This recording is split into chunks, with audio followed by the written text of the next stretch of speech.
ఇదిగో ఇక్కడ కనిపిస్తున్న బ్రిడ్జిని అధికారులు కట్టలేదు. నేతలు కొబ్బరికాయలు కొట్టి శంకుస్థాపన చేయలేదు. ప్రభుత్వం నుంచి పైసా డబ్బులు రాలేదు. కేవలం రైతులే తమకు తాము చేతులు కలిపి నిర్మించుకున్నారు.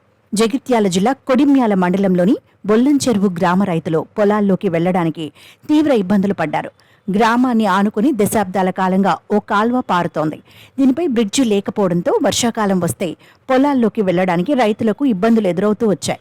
పొలాలు దున్నడానికి ట్రాక్టర్లు, వరి కోత మిషన్లు వెళ్లలేకపోయాయి. రైతులు ఏళ్ల తరబడి చిన్న బ్రిడ్జి కోసం ఇబ్బందులు పడ్డారు. కాల్వకు అవతలి వైపు పొలాల రైతులు పడ్డ కష్టాలు అన్నీ ఇన్ని కావు. ఒక్కోసారి వర్షాకాలంలో కాల్వను దాటలేకపోయేవారు. కాల్వ భారీగా పొంగిందంటే అటువైపు వెళ్లిన వారు అటే ఉండాల్సిన పరిస్థితి ఉండేది. అయితే బ్రిడ్జి కట్టాలంటూ ఏళ్లుగా అధికారుల చుట్టూ, నేతల చుట్టూ తిరిగారు. అయినా ఫలితం లేకపోవడంతో రైతులే విరాళాలు సేకరించుకున్నారు.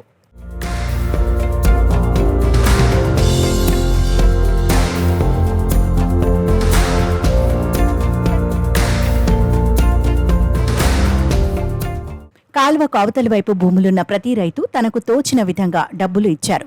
5,000, 10,000 జమ చేసుకున్నారు. ఇలా మొత్తం 8,30,000 వరకు జమ కావడంతో 4-5 నెలల కింద బ్రిడ్జి పనులు మొదలుపెట్టుకున్నారు. ఇటీవలి నిర్మాణం పూర్తి కావడంతో వారే ప్రారంభోత్సవం కూడా చేసుకున్నారు. అధికారులు, లీడర్లు పట్టించుకోలేదని తమకు తామే బ్రిడ్జిని కట్టుకున్నామని రైతులు చెప్తున్నారు. దాదాపు 200 మంది రైతులు కలిసి ఈ బ్రిడ్జి నిర్మించుకున్నారు. మేము ఒక 200 మంది రైతులం ఈ బ్రిడ్జి నిర్మించుకోవడం జరిగింది. బ్రిడ్జి 8,30,000 దాకా ఖర్చు అయింది. ఎకరానికి 5,000 నుంచి 10,000 ఖర్చు వేసుకొని జమ చేసి బ్రిడ్జి కట్టుకోవడం జరిగింది. ఇది వాగు ఎక్కువ వాటర్ వచ్చేది. మైసమ్మ చెరువులకు ఇళ్ళకెళ్ళి వెళ్ళేది. మందు బస్తాలు తీసుకుపోవడానికి కూడా కష్టమయ్యేది. మందు బస్తాలను ఇక్కడికి వెళ్ళి అక్కడ రోడ్ అవతల పెట్టుకొని ట్రాక్టర్లు వేసుకొని మళ్ళీ దాన్ని తీసుకుపోవడం జరిగింది. కూలీలను ఎక్కించుకపోవడం కూడా అదే ఇబ్బంది అయ్యేది. తాడు కట్టుకొని దాటడం జరిగేది. ఒక 10 రోజులు అయితే చాలా అంటే చాలా ఇబ్బంది అయ్యేది. దీన్ని ఏ అధికారుల దగ్గరికైనా చేద్దాం 5 సంవత్సరాలకు ఒకసారి చేద్దాంతి గదే ఉంది చేద్దామని కానీ వచ్చే నాదుడు ఎవరు లేరు. అసలు ఏంటిది ఆ ప్రాబ్లం అనేది ఏం లేదు. ఓట్ల కోసం అయితే వస్తారు, పని అనే వారికల్లా రారు.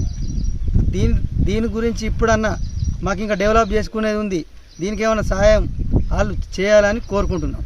4-5 దశాబ్దాలుగా పడుతున్న ఇబ్బందులకు మొత్తానికి రైతులే శుభం కార్డు వేసుకున్నారు. ఎవరి కోసమో చూడకుండా తమకు తామే తమ సమస్యకు పరిష్కారం చూపించుకున్న ఈ రైతులు నిజంగా ఆదర్శమే.